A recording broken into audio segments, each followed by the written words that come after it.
Hello and welcome to the Last Word on Spurs. We are, of course, your multi-award winning Tottenham Hotspur podcast. It's getting tougher, isn't it? It's getting tougher, not getting easier. If you're the very first time, you can find us. We're on iTunes, we're on Spotify, we're across all major audio platforms. We're back. Oh, it's like we're never away at the moment, and it's never good news, it feels, with Tottenham. On the back of another defeat for Tottenham Hotspur in the Premier League, where, quite frankly, is Thomas Frank's future already coming to an end as the Tottenham Hotspur head coach? There's a lot of anger. There's a lot of frustration out there. Should it all be directly to Thomas Frank? Should there be definitely some apportion towards the players in terms of what we're seeing? Back on Last Word on Spurs, it is a top-tier panel. If only the panels were as good as what Spurs are playing at the moment. We're joined by Luke over at Spotlight on Spurs. We're joined by actor TJ Ramini. And we're joined by Marlon over at Spurs Kings TV. As yet another home loss for Spurs.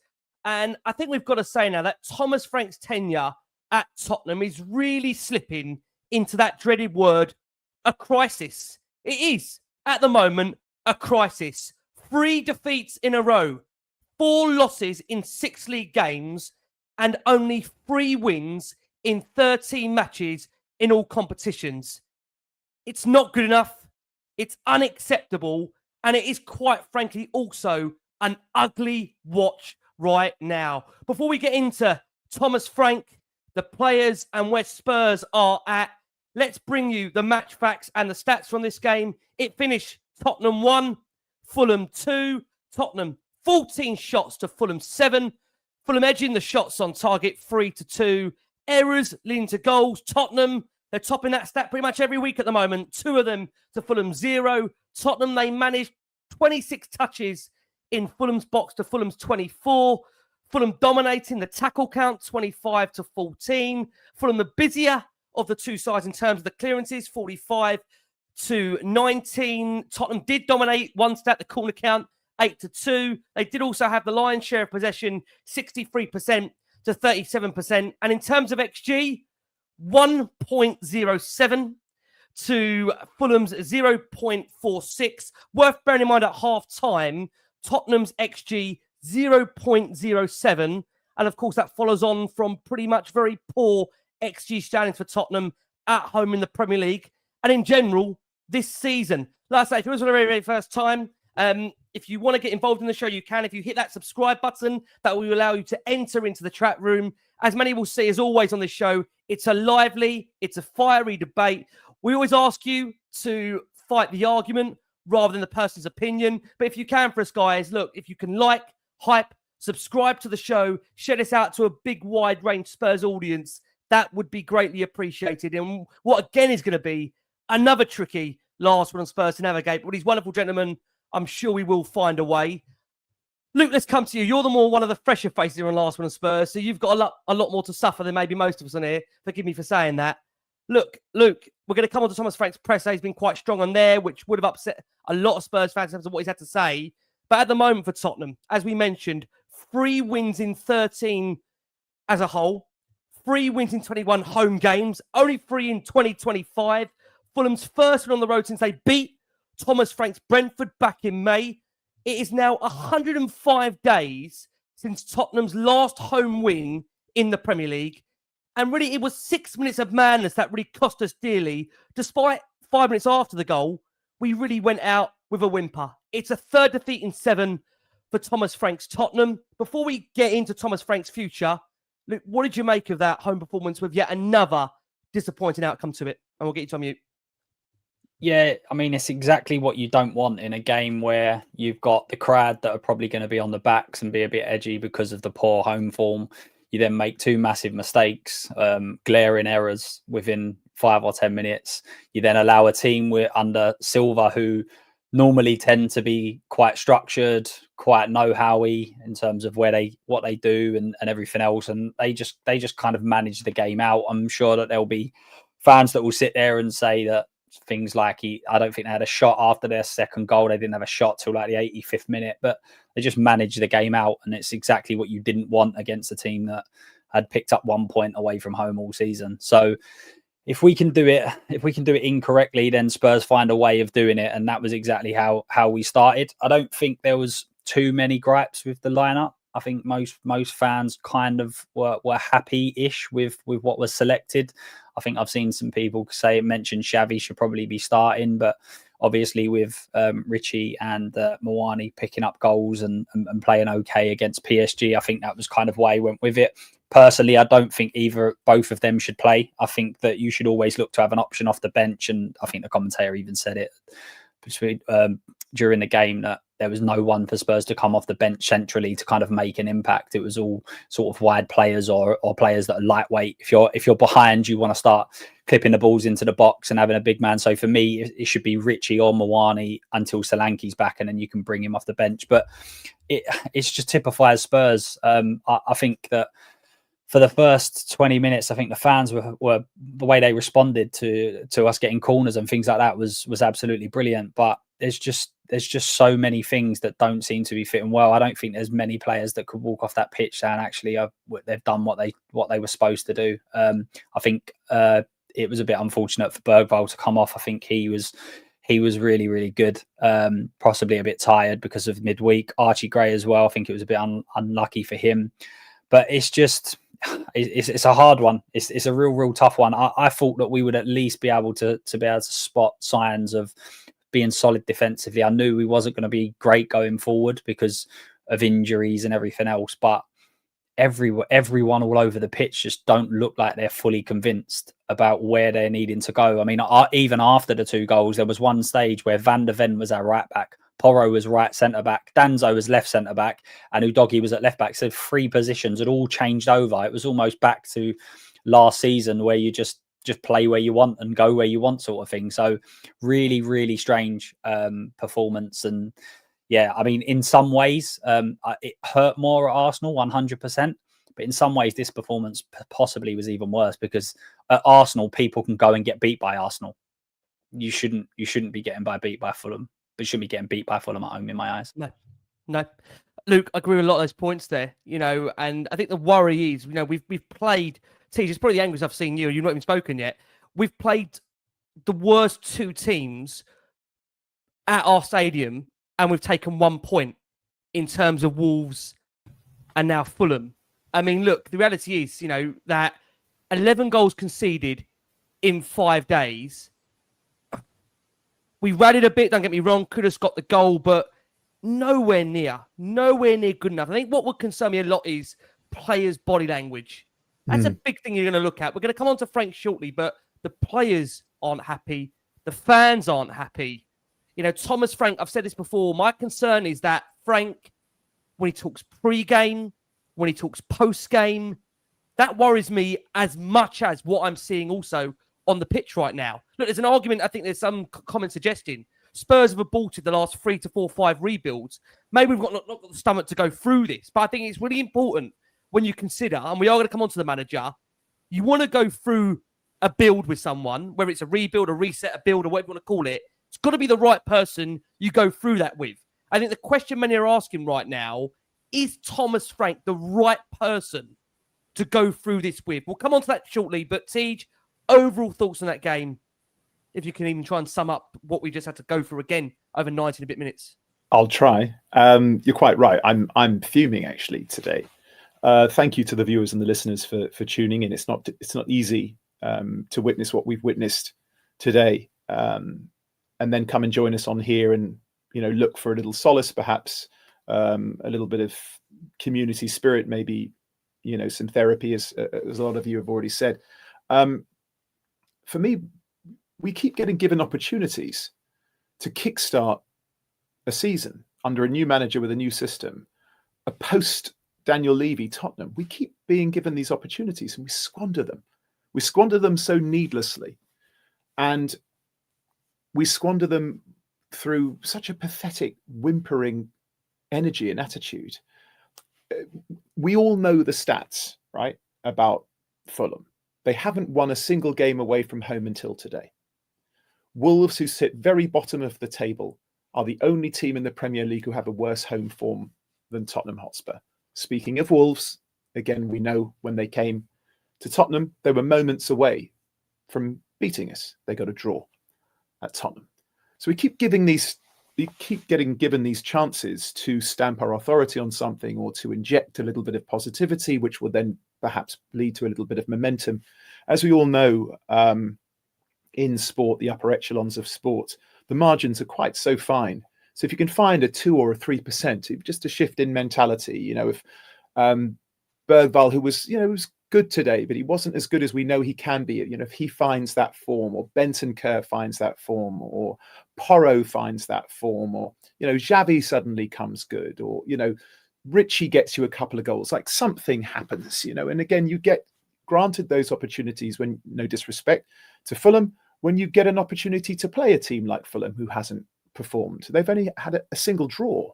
They've had 1 point away from home all season. 13 of their 14 points have come at Craven Cottage this season. So this is a chance. And so why I'm quite so disgusted and disgraced, really, with the Tottenham team today, and I'm never like this, is because I'm kind of just fed up of seeing this general malaise. You should come bursting out of the blocks. I said, actually, when you posted that I was going to be on the show today with these fine gents, that I was looking for a statement win today. And I was looking to do so with style and with flair. And, to play like Tottenham, to play with a bit of swagger and, to give the fans really something to cheer, not just at the stadium, but, we watch this team all around the world. And, some poor chap just posted a comment that his son has just thrown away everything that he has with Tottenham written on it. And I understand that, when you're a young person, a child, and, you're committed so much to a team and they disappoint you with quite such frequency, it's upsetting. And so there were some positive discuss. I thought Muani was terrific today. And I think, he's looking like he could really start doing something for us. Van der Ven, again, superb, right? But we need a bit more leadership. Rick and I, we were discussing, there are so many issues now at the club at every single level. We have to find somewhere where we can start to change that. It's all very well talking about change, but then we become like every politician in the world. Oh, I'm going to be different, says every politician for the last 100 years, and you come on and line your own pockets and do the same thing. And so we need to look at what can change at Tottenham. And I do think it has to sort of start on the pitch with the manager. It has to start there, and then the players have to buy into that, believe in it, and then we could possibly see green shoots. It's good to be back on the show. Thanks for having me, Rick. We'll do our best for you today, gang. But look, we're not going to, blow smoke, or we're not going to do anything like that. We'll do our very best. It's nice to see you all. Thank you.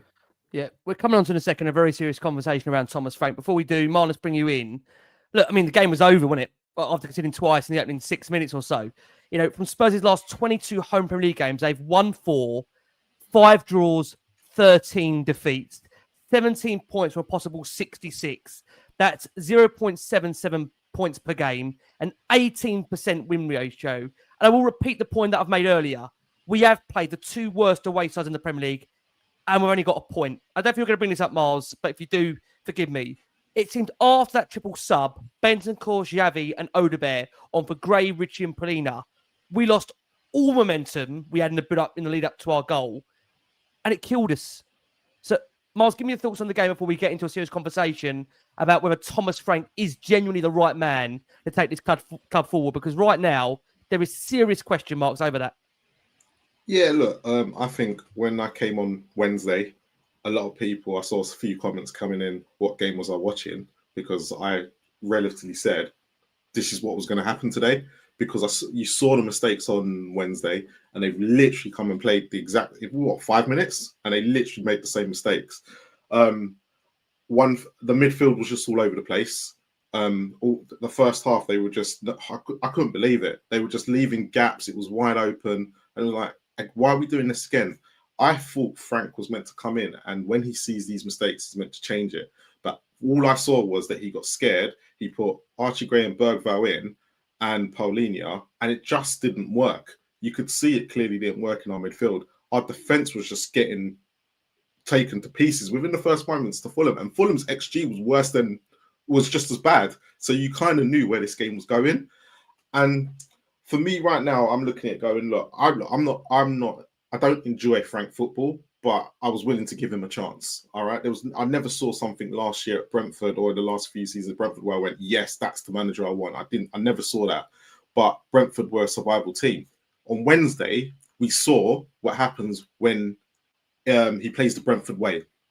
But what we've seen now is against Arsenal. I was looking for a reaction. I was looking for a reaction after the Arsenal game, and people were telling me that Paris Saint-Germain was the reaction, and I was like, no, because there was mistakes in that game, a lot of mistakes that I was scared that would come into today, and they literally just went and done that.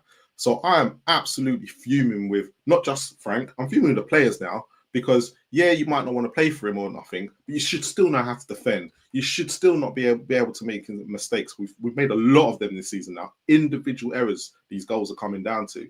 And these players are just, they might look dejected, but come on, you've got to show some passion and fight, and that's not what we're seeing. Just to let you come back on that point, is that the tactics? Is that the way they're being asked to play? Because there's an argument that I think a lot of these players, to me, when I'm watching them on the pitch, they look uncomfortable.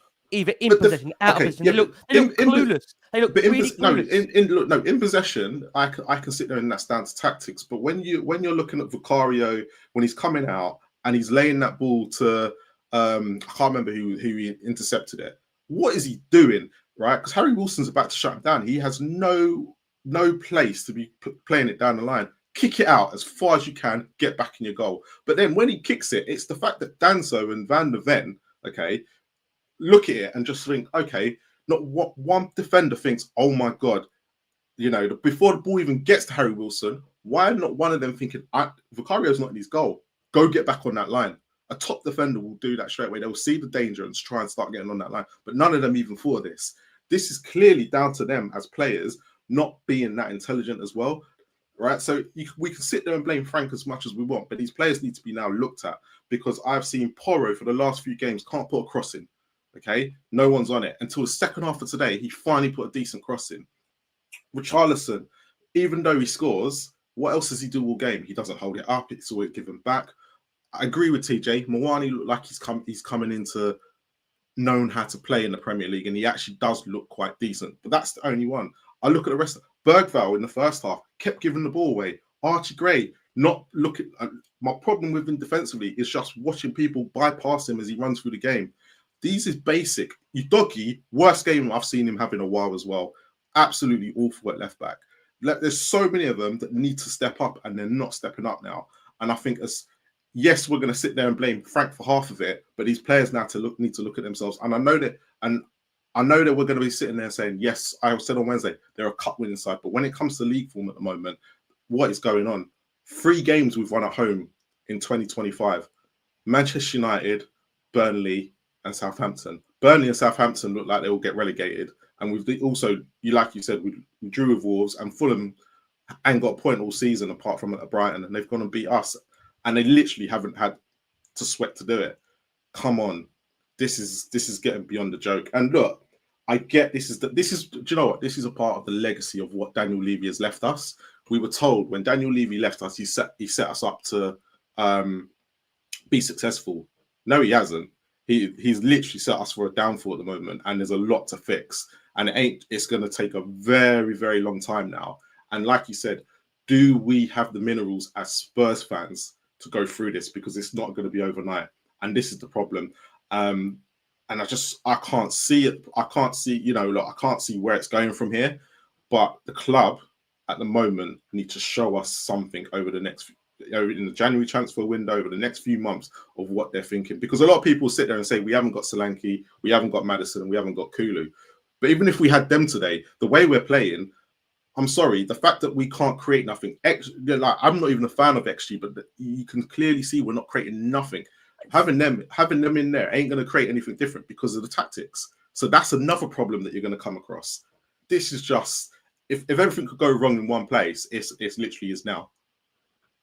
We need to come on to a lot of this. We really, really do. And I think, the debate that many people are having right now is how much a portion is on the players, how much a portion is on Thomas Frank. And there's been a mention of the fact that, have we aborted the last 3 to 4 rebuilds, or whatever you want to call them, resets too early and not given someone the foundation to build? I think it's also very, very important that whoever you choose to go through that build with, it is the right person. And I'm got to say, based on what I'm hearing from Thomas Frank pre-game, what I'm hearing from him post-game, I've got to tell you, for me, alarm bells are massively, massively ringing. And I'm all for wanting to give somebody time, because nobody can come in and change a culture, change a club, and change anything within 15, 20 games. It just isn't possible. But it's also very plausible that you have to go through that with the right person. Luke, we need to start that debate. Let's come over to you. Look, we are aware, as Marlon's touched upon, Spurs have picked up just 14 points on home soil across the last 12 months, the lowest of any ever-present Premier League team, and also 6 behind the second lowest being West Ham. Tottenham are also averaging just 9.5 shots and 3.2 shots on target per game in the Premier League this season, both of which are their lowest averages on record in a single campaign since the 03-04 season. So it goes back to that point, like Marlon said, you can bring some of those attacking players back, but the way Tottenham are currently playing tactically, is that going to massively change when those players do come back? Tottenham's last 10 matches, 2 wins, 2 draws, 6 defeats. The teams that we've had an average position in the table of 12 playing, just to be very, very clear, and this is obviously Tottenham at home in the Premier League so far this season, 1 win, 2 draws, 4 losses. Luke, where are we in this project under Thomas Frank for you? Where are we in it?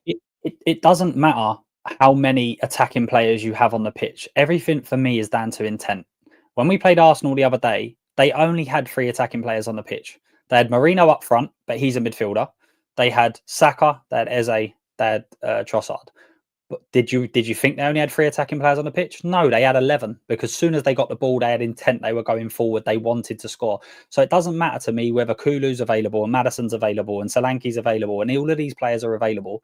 If you sit them on the edge of the box, doesn't make a blind bit of difference. So this whole thing about who's missing and everything else, you can still show intent. There's still ways of being able to find ways of scoring goals. You don't just score goals in one particular way.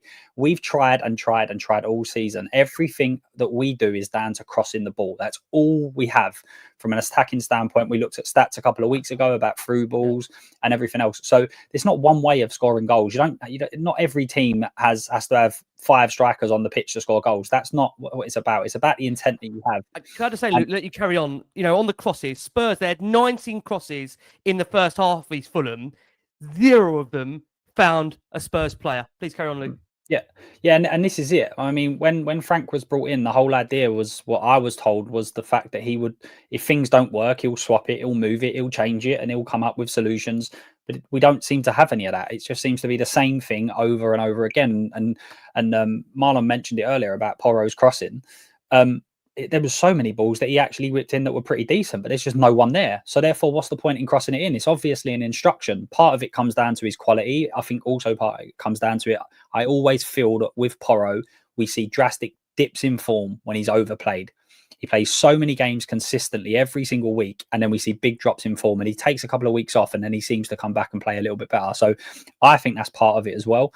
But we just need to have, Spurs for me have always been better when we go full throttle, when we're attacking, when we're pressing. It doesn't matter what manager we've got, it doesn't matter what players we have. It's almost like we've just got a feeling in this club where if we're not doing that, the fans get a bit edgy in the stadium and everything else. So there's certain pieces where you could say, well, actually we're missing a striker, or we're missing this, or we're missing that. But you have to have the intent to go out. Under Ange last year, and I don't like keep going back to different managers, but under Ange last year, I have no doubt every single game in that dressing room, he was saying to them, we're going to beat them today. You're playing Arsenal away, we're going to beat them today. And he believed it. And I don't see that Frank's doing that. I don't believe that he's sitting there in that changing room convincing players we're going to go there and we're going to beat them today. It's almost like they're expecting to half just be turned over all of the time, which is very problematic. I just think that this whole thing comes down to what Spurs want to become as a club, right? The first thing Nuno said, the first thing Frank said, we are going to play attacking football. Well, why? You've never done that. We've hired you on the basis you've never done that. Why do you then bring them in and ask them to do something that they've never done? It doesn't make any sense to me. It's like bringing in a striker and playing them centre back. Why would you don't do that? So why would you bring in defensive managers and ask them to play attacking football? We need to have a clear identity. We need to, this isn't a manager thing. This is a Vinay thing, a board thing. What do you want to be as a football club? How do you want to play? You go and sign the best players to fit that system, and you get the best managers that fit that system. Don't get the best available manager, because if it don't fit the system, what you do is you go through these rebuilds and you bring in all these players that don't fit the next manager, and then you got to go through that whole new rebuild again. We need to have an identity, and if Frank's the guy, Frank's the guy. But all of these people... Is he the guy, Luke? Hand on your heart right now. Is Thomas Frank the man for you to be leading this for Tottenham from what you're seeing right now? No, I don't think he is. I don't think there's proof. There's not enough proof for me that he's the guy to lead us. The issues that we're having, they're not as they're a bit highlighted more than what I thought they would be. But nothing has really surprised me other than the fact we're so poor in an attacking sense. I always felt that there was no proof that he can manage to play consecutive games in big weeks, coming your Champions League games, then back to back going at home and playing away in the Premier League. There was never any proof of that. I was on here a couple of weeks back, and someone kept saying in the chat, "What about the Championship?" It's like, what you talk, Championship and Premier League and Champions League they're completely different levels here. So there was no proof for me that he was going to be the guy to take you on. But if that's what they've decided, that's absolutely fine. But in terms of what people are saying, in terms of he has to stay, it's a project. This is crazy. Just on the basis, if he goes and loses the next 15 games, does he have to stay? Because we've decided that that's not how it works. It doesn't work like that. There has to be something that you notice where you go, yes, okay, the performances might not be there every game, but we're getting results. Okay, the results might not be there every game, but we're seeing good performances. You can't just say blindly, he's the one we pick, so therefore we just have to stick it out. I've seen some people say he has to get a minimum of 2 years. Well, what happens if we are generally 20th after 25 games? Do we just say, well, he has to? That's not how it works. There has to be something where we can physically see and know that things are going to change. Is it that the players are not fit enough? Is it that they don't fit the system? Is it? But all of these questions, there's just so many things. And I said this last year. Changing the manager is not going to resolve all of the issues that Spurs have. It's not going to do it, because we've got issues in so many different areas of this club. It looked like in the summer we were starting to iron some of them out, but I still feel that we were so short in that window. I feel like that the striker or the left winger were absolutely imperative with that. We got one of them over the line, and we didn't. And now I think we're paying some of the price for that. But as I said, it comes down to intent, and I'm not sure whether Frank fully gets what Spurs are as a club. Luke, I want to give TJ and Marlon the points on this before we are going to hear from Frank in a second. You're saying for you, Frank isn't the man. What should Spurs do, in your opinion, right now?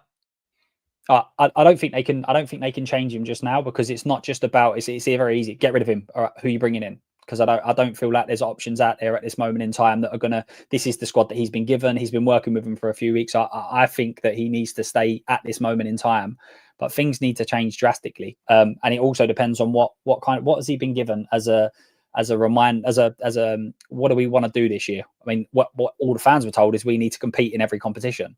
Well, we went out of the Carling Cup at the first hurdle. So it's what was the remit? Was the remit just get European football? If that was all it was, and the Conference League is part of that, then it may be in the board's eyes he's doing exactly what we thought he was going to do. He's going to have a bit of a dip at the start and then hopefully get better. So I wouldn't just change him just yet, but things need to improve, and not just. I keep saying this, and I've said it for ages. It's not just about points as well. The performances need to. It's massive, yeah. And I think on that point, Luke, just to bring TJ in, home form, I think, sets the foundation for any football club. And look, just to be very, very clear, the home form and how bad it is dates way back before Frank's tenure here, just to be very, very clear. I mean, was it 3 wins in the last 20? And look, he's only won 1 home game so far, and we are now, end of November. So it's big, big concerns. And I saw this actually on X, and TJ, Frank isn't directly responsible for the opening 6 minutes of that game about how we lose our head, right? That's a player thing. But there is an argument that the 4 months of dampening everyone's confidence is. And I think what is key is that, look, we have all sat here and said it's not a quality squad. There's big areas that need to be addressed. But we do look absolutely petrified of at least trying to play at home. And I think the concern for me is that I look at these players at the moment. They look to some degree clueless about what they're being asked to do in possession, out of possession, and the tactics are just as important, just to be very, very clear, in everything in the game. I mean, it looks like we've lost everything right now. Tej, what is going on? And just to be clear, just to ask you this question, Thomas Frank, is he the right man to give him more money to in January from what you're seeing right now? Couple of questions there. So for me, what was very difficult about today and has been for quite some time under Thomas Frank is we seem to have a complete inability to play through the middle. Like, when you watch the Premier League, to be honest, most, not all, but most Premier League teams have this really beautiful way of sort of tip-tapping little passes through the middle, one-touch football, boom, boom, boom, boom, boom, and then you're on the edge of the box and you play one more and then you're in the box or you're shooting from outside the box. We never play through the middle of the pitch, never. So again, I don't understand how the game is played at a professional level, of course, but I would imagine that the manager says, this is how I would like you to attack and this is how I would like you to defend. And so to your point, and of course, Luke stated a whole list of irrefutable facts.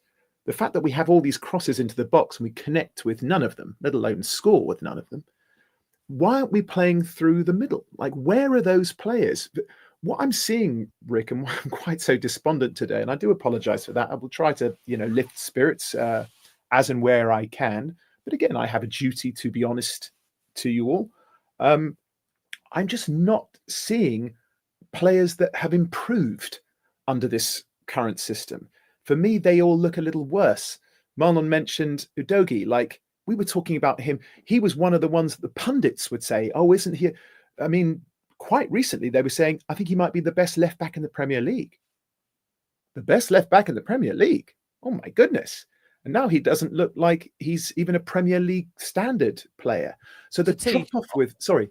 Is it so? Just to be clear for you, tactically, the way these players are being asked to play, is Thomas Frank not getting the message through to them? I think that's a very key again. question. I'm not going to profess to know what happens at a professional football team. However, I would your own eyes, theorize at the moment and pontificate that yes, you play in the system that your manager and your coaches stipulate, and so it. I know people say that we don't have the ability to do it or we don't have the squad. But again, I would argue from my perspective, is anybody out there going to really tell me with their hand on their heart that Sunderland have a better squad than Tottenham Hotspur? Or even that Bournemouth have a better squad than Tottenham Hotspur? Really? Or, I watched the Everton-Newcastle game today. What a fantastic game. Blazing, and all the passes and the quality. We just don't look like we're playing Premier League football right now. I don't know what league it is. We just try to get the ball out to your wide men and see if you can whip a cross into the box. I remember watching the Wrexham show back in the day, and they had some big guy, Ollie something. He had a beard, some guy who played up front for them, and they'd lump balls into the box and he'd see if he could stick his head on it. I think that was when they were in League One.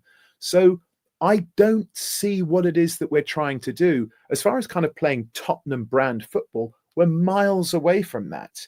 And to Luke's point, if you want to play Tottenham brand football, well, then you don't go and hire a coach whose very philosophy is built on the antithesis of that.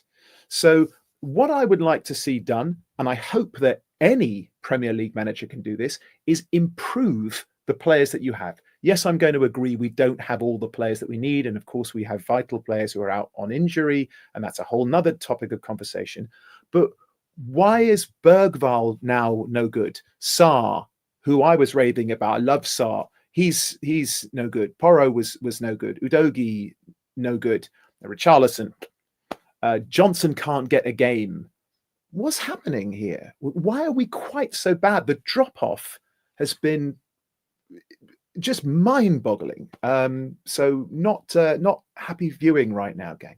But can you see it, TJ, on that point? I'm trying to keep pressing you on this. With Frank. Can you see it working? It's so soon. Let's give him January, see who you can buy in January. But then we're saying, who wants to come to Tottenham? Well, the result. Are you confident, Tish? I'm sorry to push you. No, go on. Are you confident the results are going to pick up between now and January from what you're seeing? No, because you can't play through the middle, and we cross and we don't score from crosses. So no, I'm not confident. And unless we just show a bit of courage, a bit of bravery, and say, guys, let's try to play Tottenham Hotspur brand football. Let's have some flicks and some quick passes and, give and go. Let's play fast. Let's play with a bit of swagger. Yeah. Let's play some swashbuckling football. This is Tottenham Hotspur. Let's get the fans out of their seats. Yeah. Let's try a bit of that, because listen, we're leaking goals for fun anyway. So try, dare I say, let's have a little bit more of the attitude from last season. We have, we're meant to be more defensively stable. Again, that's easy. 11 goals in 5 games. Because 11 goals in 5 exactly. games. So let's play in the way that we play, and in the way that these players were bought and designed to play for this football club. Yep, I totally agree. Tej, thank you, and sorry for pressing you. You have to apologise. No, we've got to get the most out of these guests. Yeah. Marlon, let me come to you. Look, you mentioned earlier that I think it might have been Luke, forgive me, I don't think you did say this, but there's an argument that he played a lot of team, a lot of fans wanted, right? He could have played Xavi Simons. He chose to play a third defensive midfielder instead. Maybe that would sum up, maybe for some, Frank's entire attitude of how he wants to be. And that's maybe been permutating through the squad, because let's be honest about it, there is a feeling around Spurs that Frank is defensive first. And you know what? He keeps telling us that he wants to play an attacking brand of football, but with all due respect, there's nothing to suggest it may end up becoming that. So where are you, Marlon, before we do hear from Thomas Frank? Which again, I think when we hear from Thomas Frank, people are going to be more angry when they hear some of the comments he said in that press conference. Marlon, where are you on Frank and his future right now? Does he have one? Yeah, look, he does have one, but I'm kind of sitting in the middle of it. Look, like I said earlier, I'm not a fan of his football. However, if it came down to it, I'd probably see him out the door tomorrow, because I didn't think he was going to be the right man in the first place. And before you even go and say, what managers are out there, I'd probably go get someone temporary and then hopefully get a different manager for next season. Look, Xavi at the moment is sitting there without a job. Robbie Keane apparently has been doing well. He may take a punt on him and he's playing attacking football. But I look at it like this. Did Spurs go down the defensive route? Because the last 3 trophies Spurs have won, it's been with defensive style play, right? So all the League Cup wins and even the Europa League win, we've been very defensive. So when everyone goes this Tottenham style of playing, what is the Tottenham style of playing? Because whereas we were begging for a trophy, we got it. And then all of a sudden, we want to go back to the attacking style of football that we had under Poch, where we were winning nothing. And that was our biggest gripe. So we have to, as fans, go, what do we actually want? And we have to all agree, because I think the club at the moment are sending us mixed messages on what they want as well, because we've gone from attacking managers, defensive managers, attacking, defensive. So for me right now, I'm just looking at going, okay, we are where we are. I'm still fuming about the North London derby, and I will be for months. The Liverpool game's the next home game, so I'm not expecting anything from that. You asked the question of, do you then trust to back him in January? And my question is, it depends on what you go and get him. Because obviously the players you went and got him in the summer, because Kudus today, yeah, he scored a great goal. But I think, what's his name, said it on Wednesday. The problem is that he's too slow and he doesn't release it quick enough, and he ends up, there was a pass on today for Porro that he could have played, but he ends up bringing it back, and then everyone gets marked up in the box, and then he swings it in, and it's too late. So it's a bit questionable at the moment. Of they need to go and get kind of Frank the players to play the way he wants to play, whether Spurs fans like it or not. That's what we've got to do, because I think at the moment, again, we're sitting in a situation where he's got half the players that will sign for Ange were they made for Frank. We at this present moment, we've got to say no. So the squad needs a whole revamp before you get to that point where you've got a Frank team. But at this present moment, I think a lot of the fans' gripe is, and I'm going to mention Johnny because he was a big advocate for Thomas Frank. He said that he improves players, he changes this, and he adapts. And I think the biggest problem for Spurs fans at the moment, that's what we were told in the summer, we just haven't seen it. No. And that's the biggest problem. And the one thing that the one thing that I really will question Frank on, he said one thing in the summer. He said we will lose football matches. He did say this. We keep saying that. That's the worry. But the problem was, when you're losing football matches, at least put some effort into it. And I think the last 3 games, apart from Paris Saint-Germain, where you go, there was something. Yep. The other games we've lost, it's been like, what are you doing? There's been no effort.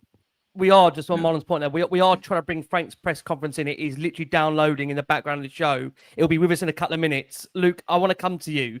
Marlon picked up on that very, very important there, that one of Frank's biggest strengths during his time was Brentford was that tactical flexibility. But right now, it feels like one of his biggest weaknesses. You know, he's come up with plans for opponents, but it seems much harder to replicate that with Tottenham. And one of the reasons for that is because we are playing multiple matches a week and barely having time to train. He keeps changing the system. But the biggest thing of all, Luke, and I'm sure we'll agree on this as well, he doesn't know his best 11, which is a big, big problem for a manager. And I think one thing that people are going to be asking themselves right now, what is it, 4 games in 10 days? Is this going to get any better, Luke, from what we're seeing right now? Can he get to January? You know, the argument here is saying, let him get to January, let him get his players in.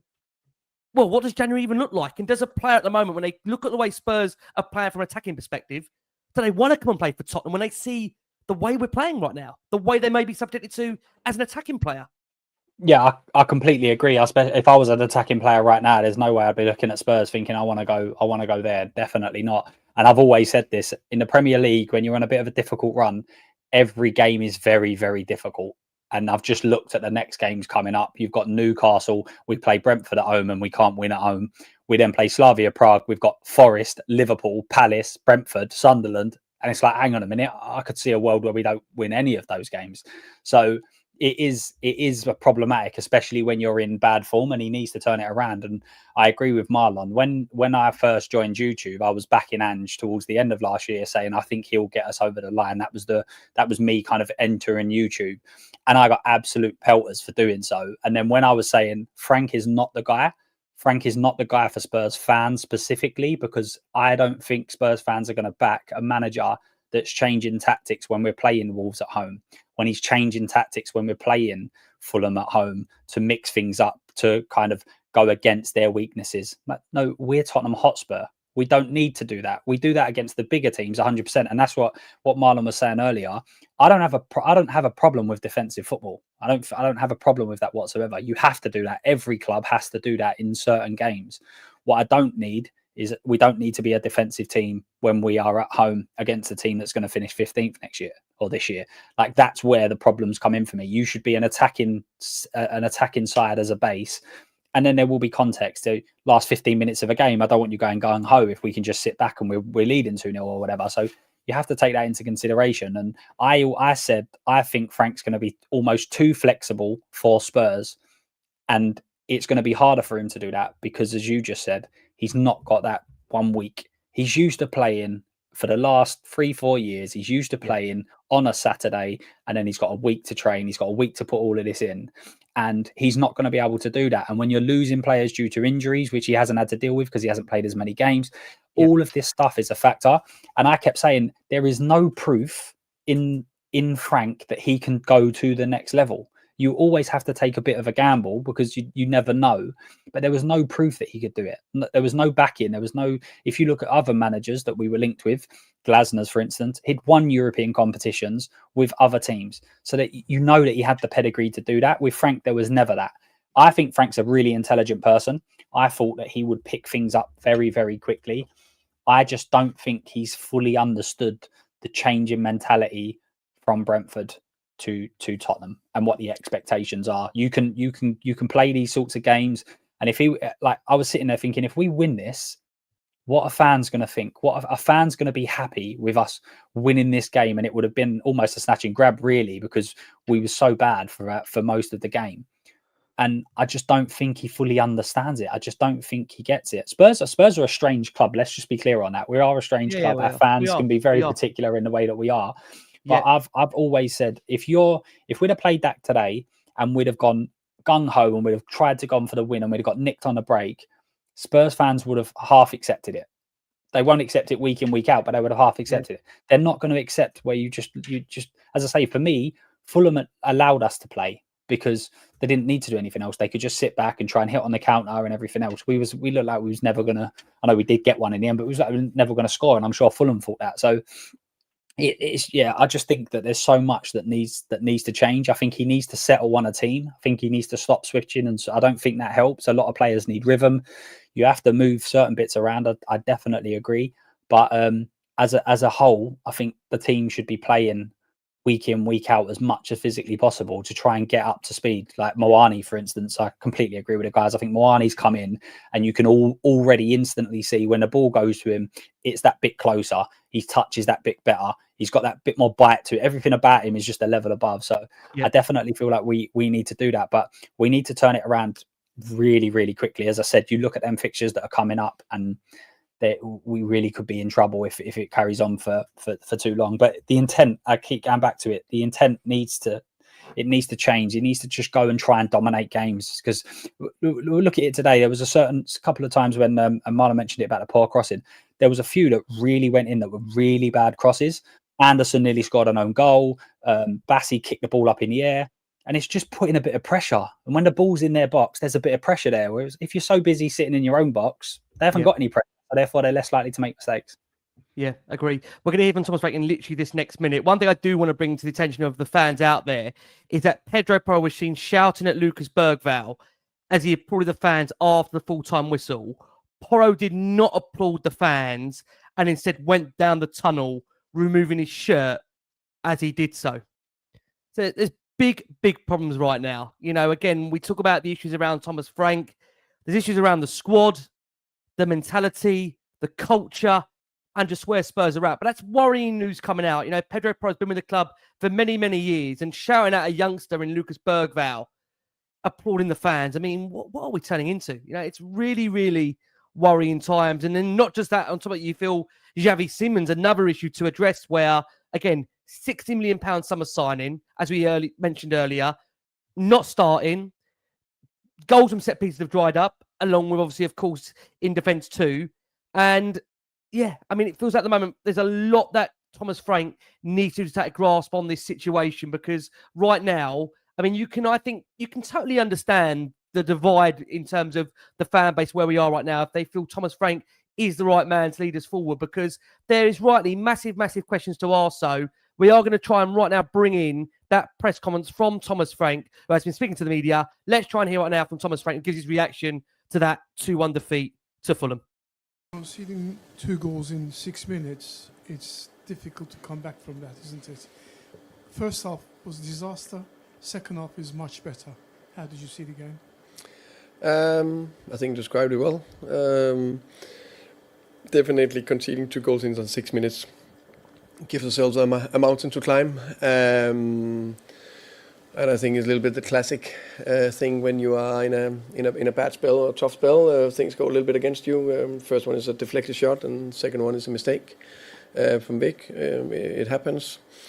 I didn't like how the fans reacted on that. I think the boot at him straight after, and also 3 or 4 times when he was on the ball. I think for me that's unacceptable. It can't be true Tottenham fans.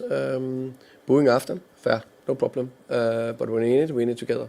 And if we need to turn it around, we need to do it together. So that's hugely important for me. Then we rushed first half. I think the team was a little bit self-shocked after the 2 conceded goals. Big ambition to do everything right and come out and turn around and get that home win. And then you're 2-0 down. That makes it just difficult. Yeah, they're only human beings. We rushed it too much there. Second half, I liked much more. Scored a good goal. Had opportunities to score the equaliser. Unfortunately, couldn't get it. Did you just manage to speak to Vic afterwards about the mistake or the reaction from the fans? No, but I will. Yeah. And can I ask you about the formation? It felt like there wasn't too much on the left-hand side. It felt quite overloaded on the right. That's true. Yeah. Can you tell us why that was exactly gone for? Wanted 2 strikers in and around each other, which I think looked good at times, but of course it was, you can say the game plan was definitely way more difficult after the 2-0. Thomas, just on the fans booing, I guess you say you're not... During or after? During. you say you're not happy with that. I guess they would say that the team hasn't, they've lost 10 games in 2025, which is the most since 2003. I mean, maybe do you understand the frustration here as well? Yeah, but I think we need to be clear on what I talked about. I talked about they were after Vic. That I didn't like. I think that's unacceptable. It can't be after one player. If you want, let me finish. Go. I think that's very important because if you want anyone to perform, you need to be behind them. In my opinion, I think that's what you get people to perform in the best possible way. After, no problem. I guess maybe it's part of the same thing in that you want to come out and put on a big performance and, as you say, get a big win, and within 8 minutes the team is 2-0 down. 6 minutes. So I mean, so your question is what? Do you not understand the fans' frustration after 8 minutes when the team is 2-0 down? Of course I understand that. That's not what I said. I understand completely the frustration when it's not working. That I think we all was a little bit, okay, everything goes against us, and it's frustrating in many ways. So that I understand, no problem. Sam, please. Hello, Thomas. Just watching your players when they gather together to come off at the end of the first half and there's booing, and then at the end, it feels like they have a bit of a problem with the fans and that there's a huge disconnect. Leaving aside what happened today, do you sense that as well? I think, it's not. I think there's nothing that the players, everyone want to get the win here. There's nothing we want more. And I hope the fans can see that they were running out there today, not giving everything. But football is so beautiful and complex. It's 11 players that need to be in sync and play and run at the same time. And there are small setbacks during games. You need to get through it and stick to the plan, stick to the bits. And sometimes it's just more tough. And sometimes you are in a spell where it's difficult, which it is right now. But there's only one way: is going forward and do everything you can to get out of it together. So there's only one thing: we keep going and do everything we can to win the next home game. George. Hi, Thomas. You mentioned about the kind of formation you didn't want too much on the left. You wanted it kind of 2 strikers and more on the right. Does that not leave you too predictable with all the play going down the right, that if Fulham can lock that off, it makes your kind of plan not able to work? Yeah, I think for me, the first half, I think was clearly we was rushing things too much. We were going in behind, we shouldn't go behind. We were playing in the middle, we shouldn't go play in the middle. We were, all those bits because we was rushing too much. So I think it's difficult to judge the first half. Of course, I think it's part of everything. I think it looked much better second half, also before I made the 3 changes. And I guess with that in mind, are you kind of worried that the players are not kind of taking on board your messaging? Because as you say, the first half did look like they didn't really know what they were doing, and that kind of felt similar a week ago at Arsenal as well. No, I'm not, because I think we've seen clearly that other times it worked much better. Maybe we haven't been absolutely free-floating, but it looks much better. So I think it's isolated two different games. I think the Arsenal game was hopefully a big one-off in terms of the overall performance. I think the PSG, it looks like they took on board my messages, that's fair to say. I think second half, it looks like they took on my messages. And I think this game, we are behind 2-0 down after 6 minutes with all the nice, good questions we get about we want to do so well to get back on track. So I think there's so many things into this. So that was Thomas Frank there that we're hearing from on the back of that defeat to Fulham in the Premier League. Like I say, if you're for the first time, thank you so much for your support. We've got nearly over 8,500 of you watching us live. So as always, thank you so much for your incredible support for Last Word on Spurs. If we can ask you to keep liking, hyping, subscribing to the show, that would be greatly appreciated. We're joined by Luke over at Spotlight on Spurs. Luke, thanks so much for your time. The wonderful TJ Ramini actor back alongside us, and Marlon from Spurs Kings. Guys, I can be honest and say this to you. I'm meant to be the host, right, just to steer the show. Many think, I don't really have much of an opinion. Got to be honest with you, on the back of that press conference, I'm really, really questioning whether Thomas Frank has got it. And what I mean by got it is there's that certain thing as a Tottenham manager that you want to see. Poch had it.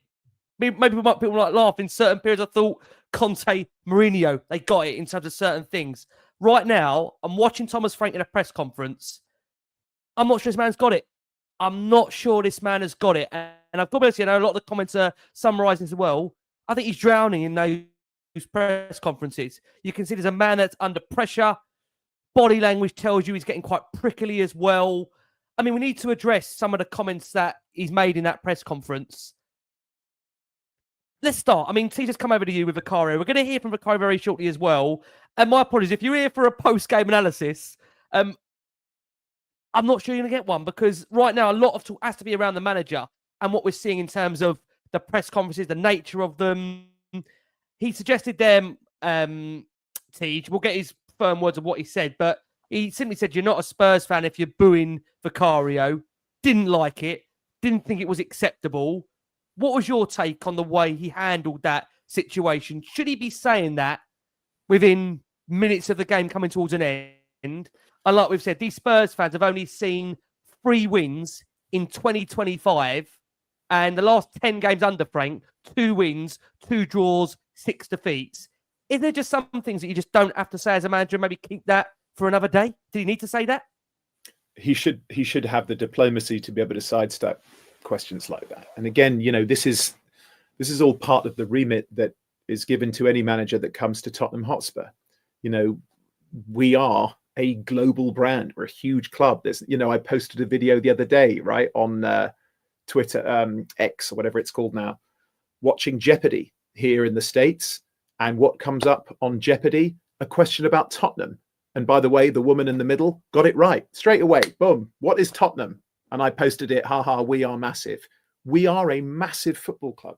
And so, if you're not having PR training, media training, like what to say, then you should be having it. And again, you should have the wherewithal, to Luke's point. Thomas Frank is clearly a very articulate, very intelligent man. However, he's also a human being, right? He is a human being. And so he has probably done something in retrospect he will regret. Now, as far as fans booing players, it's not my thing, but people are different, right? And again, I really understand, and I say this pretty much every show that I'm on. I really do feel and have massive respect for the fans that go week in, week out.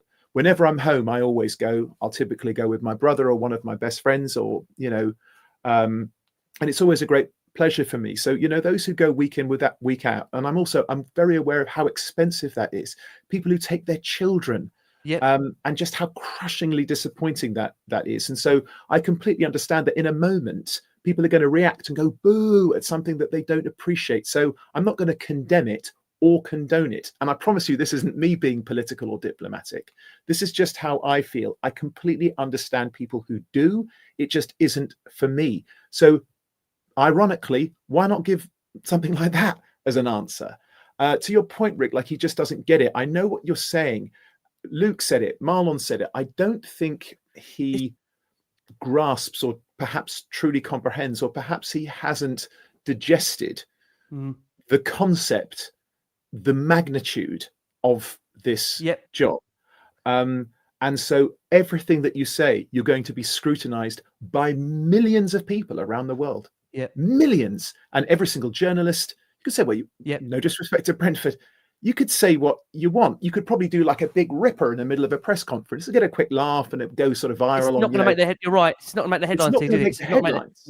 No. If you drop your pencil at a Tottenham conference, it's going to make all the headlines. And so I hope for him that he takes that a little bit more seriously. He is a human being, so he has his feelings and his emotions. And to your point, Rick, the man looks like, he looks like the figure of Atlas, that figure from mythology, the man who literally holds the weight of the world on his shoulders. It's actually incorrect. He was actually told to hold the skies above, but we'll do mythology another time. And so I do feel for him, but he needs a readjust quite quickly, because we are hurting right now. We are a bit of a rudderless ship, and something that has been missing from the club at every single level for so long is leadership. And my goodness, we need it from you right now, Thomas. Just to be clear, I'm going to repeat what he said just for the avoidance of I've got anything wrong in terms of context. Marlon, to come to you. He said, we need to be clear. It was the booing of Vic that I didn't like. That's unacceptable. You can't go after one player. If you want people to perform, you don't go after them. And that was obviously before the fact he said, I didn't like how the fans reacted to his error. They booed him straight after that. And also 3 or 4 times when he was on the ball. For me, that's unacceptable. They can't be true Tottenham fans booing after the game. Fair, no problem. But when we are playing, we need to be together. And if we turn it around, we need to do it together. I just think there's certain times that you take on or debate with fans. Now, Thomas, it's just not the time for it. When you've got a record right now in the last 10 games where you've lost 6, you've won 2, you've drawn 2, 18 points from 14 games, now is not the time to be having that debate with fans. It just isn't. Whether it's rightly or wrongly, fans want to see results. We want to see performances. And right now, let's be honest about it, we're seeing neither. Marlon, what did you make of that exchange there with the reporters? Well, we're going to win the Champions League at this rate because the last manager that criticised us, we ended up winning the Europa League. Too soon? No, in all seriousness, okay. Look, he's definitely feeling the pressure. You can see he's feeling it. And when he had this bad run at Brentford, he was in the Championship. He wasn't getting asked questions every 5 seconds. He's now at a club that's just won a European trophy, finished 17th last year, and everyone wants to see an improvement on what happened last year. And at the present moment, no one is seeing that improvement. And I think that's the biggest problem. What he said about Vicario, and I agree with TJ, he could have sidestepped it a little bit and said that he could have actually just put more pressure on the club more than going after us fans in that moment. And he could have said, I didn't agree with it, but you can tell there is something fundamentally wrong with the Spurs fans and the club from last year, from what they were seeing.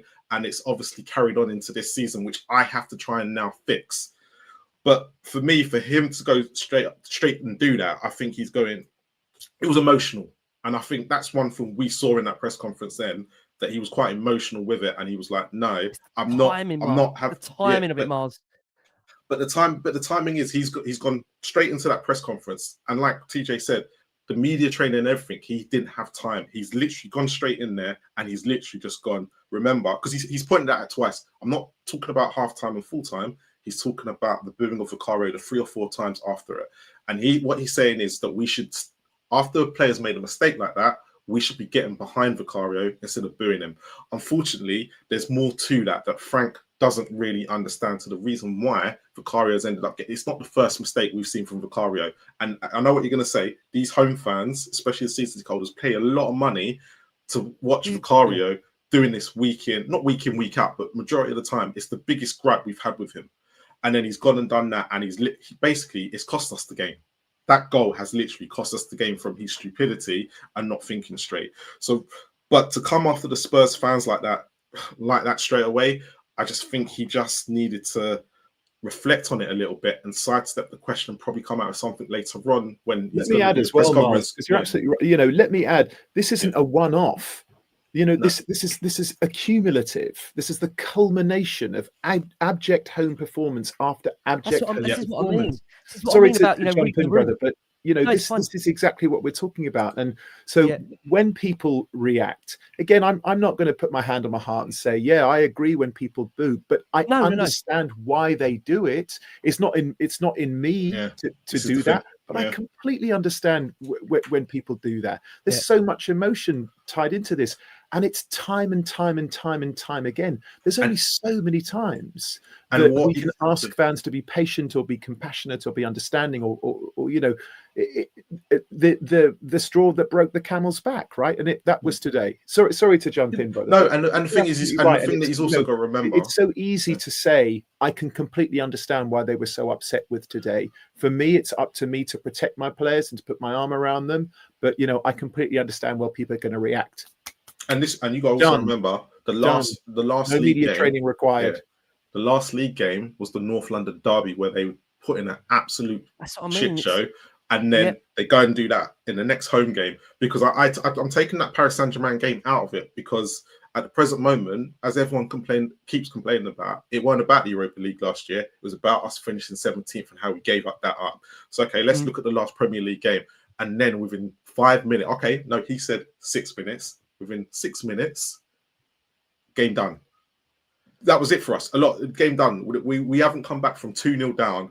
I think they were saying for like how many years. So again, these players don't have the minerals in them to come from 2-0 down. So the fans were like, you know what? Sod it. We've been supporting you all this long. It's time you knew. And there's like I've seen the footage of Porro and what's his name and Bergvall as well. Yeah. And it's kind of like, well, they're young lads.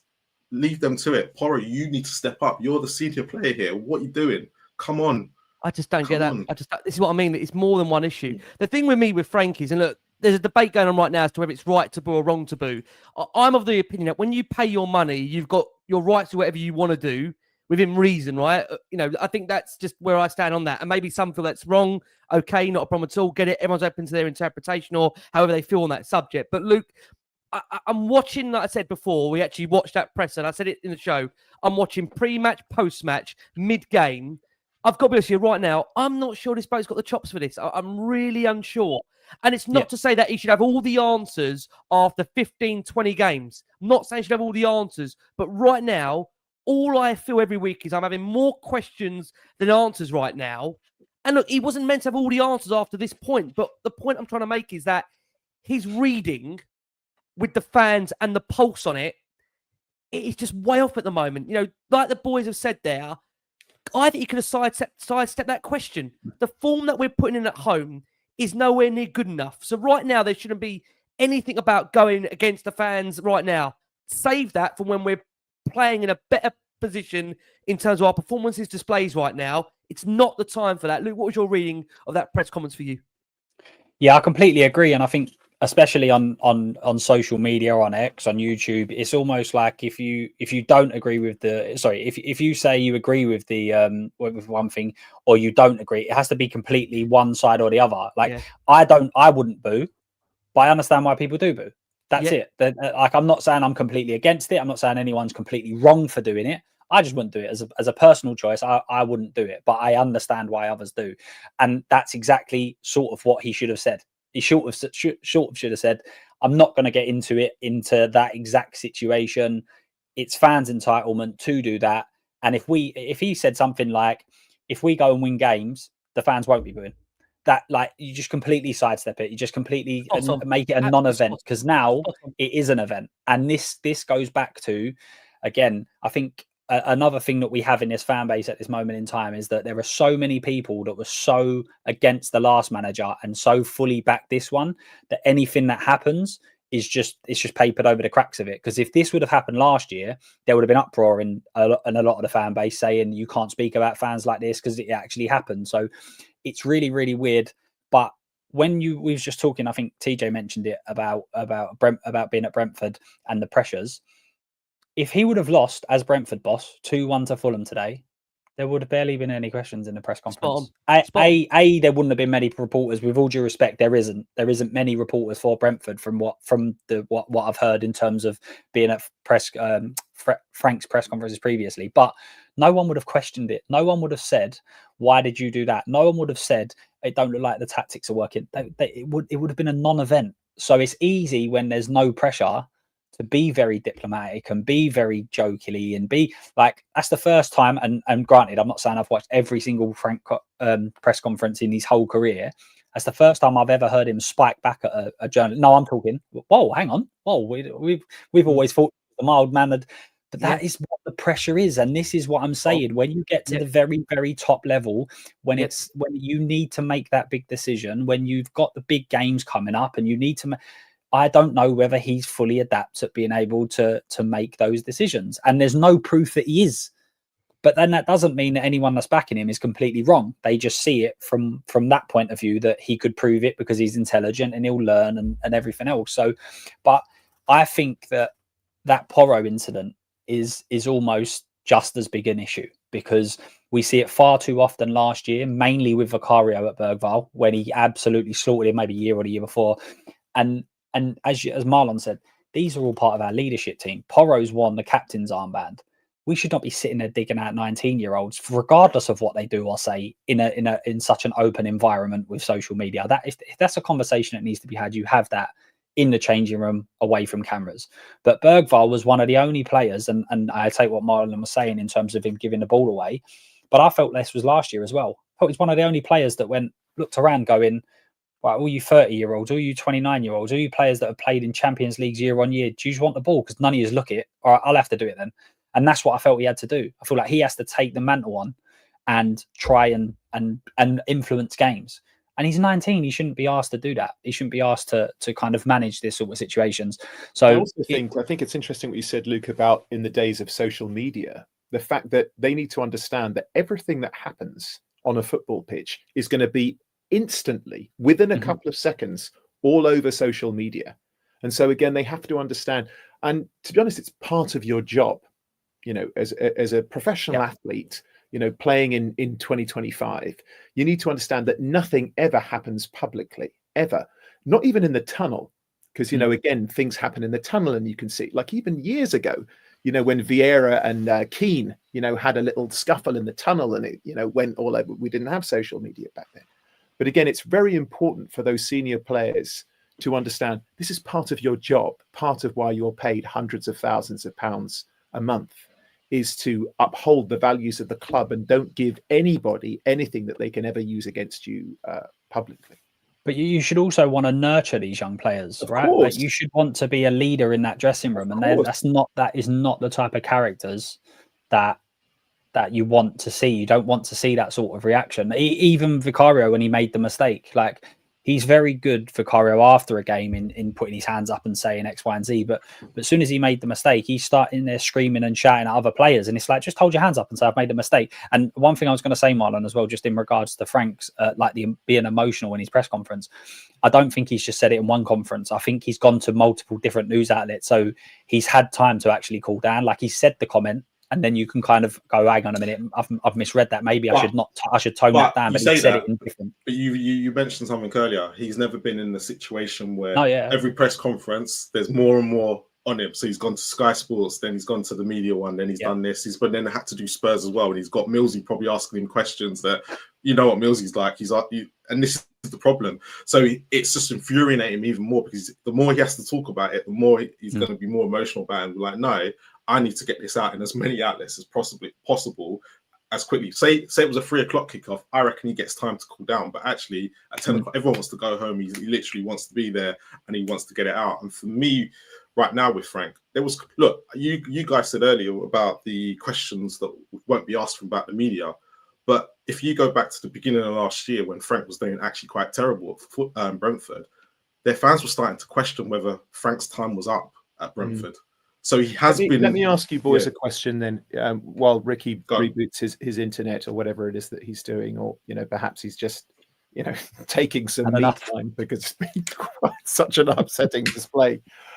So obviously with January coming around the corner, a lot of people are already saying that Tottenham really have to go and have a go in January. And again, we're going to have all the cliches about how difficult it is to bring players in January. To your point, Luke, again, I think correctly surmised.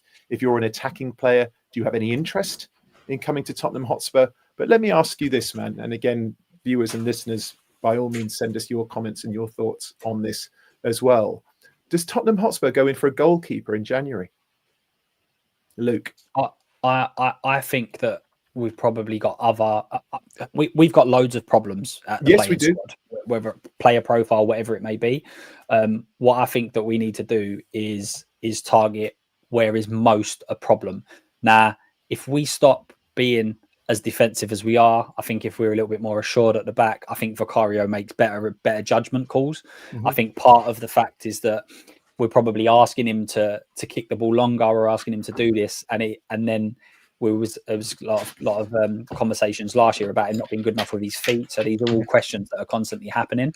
So let me ask you this then. Let me like Ricky did when he pressed me before. I'm going to press you and again to our viewers and listeners who are having their say on this as well. I think it's quite interesting. So let's say in January, we can bring in, I'm going to give you 4. You can bring in 4 players. Is a goalkeeper one of them? It's probably the 5th. and I'll tell you why. I Good, think we need. I think if in our 5 target plays, I think a striker and a left winger are the top 2. Okay, so I think number 1, striker. I'd say a striker. Oh no, Mwani. I would say left winger now. I'd say left winger. I think Mwani's going to be able to cover that position. So I'd go left wing striker. I think we need a ball playing central midfielder, someone that can actually pick up the ball and dictate. I think we need defensive cover, because I think if we manage to by some way get into the Champions League, I think we need a fullback of some sort, because 3 of them's not enough. Someone who can play both. If you decide Spencer's your left back, then a right back. If you decide you want to get, I don't mind, but I just think we need to have 4. And then I think Vicario then comes into that question as the next one. As is there a question mark over I don't know if you heard that, Rick, while you were rebooting, but I asked the chaps and our viewers and listeners as well that obviously January is around the corner, and it's going to be an opportunity for us, and a lot of fans are already saying it's a pivotal moment. If you could bring in 4 players, would a goalkeeper be one of them? Well, I tell you, I mean, with Vicario at the moment, you've got to say he's saved us. Now, you said TJ in recent weeks as well, but the problem you've got with Vicario is there's always, it feels an error in there. And I think the problem you've got at the moment is that whether, I think I just heard Luke say it, is Vicario as an issue top of the list right now? I think the biggest problem we've got right now is there feels a divide as to whether Thomas Frank is the right man to take the club forward. And I think at the moment there'll be more questions about whether Thomas Frank right now is worthy, from what you're seeing, of being given more money to improve in this squad, or dare I say, should that be going to someone else? Because right now there is big questions. But we're going to very quickly hear from Vicario. We're going to touch upon the goals, and we're going to very quickly in the next 5 try and sum up where Spurs do go next. Let's quickly hear from Vic, who has obviously been speaking after that defeat to Fulham. Vic, you wanted to come out and speak to the fans tonight. Just talk us through how you saw it this evening. Yeah, it's tough. We didn't, of course, expect to concede 2 goals after 6-7 minutes. Of course, then everything is a mountain to climb, and of course, just want to apologize for the second one. It was a mistake from me. It happened today. We didn't also have the luck to overturn that situation, and it happened. So I take the responsibility for that, and I'm sorry for the performance. Of course, we tried to push. We had 90 minutes to overturn the result, but then we couldn't. Probably in this moment, like I said, we are also missing the luck to overturn some situation. We are conceding 2 easy goals. And then, of course, the defeat is bad. It's very painful, and of course, we're gonna analyze it, and then in 2 days we have another game. The game had a lot of peaks and troughs, lots of ebbs and flows between the 2 sides. How hard is it when you concede 2 early goals to drag yourself back into a game like that? Yeah, it's very tough, especially after 2 defeats like we've suffered. Of course. We need a little bit of some situation to create a little bit more, to be a little bit more calm. I know it's not easy when you have to chase the game, but I think that has to be the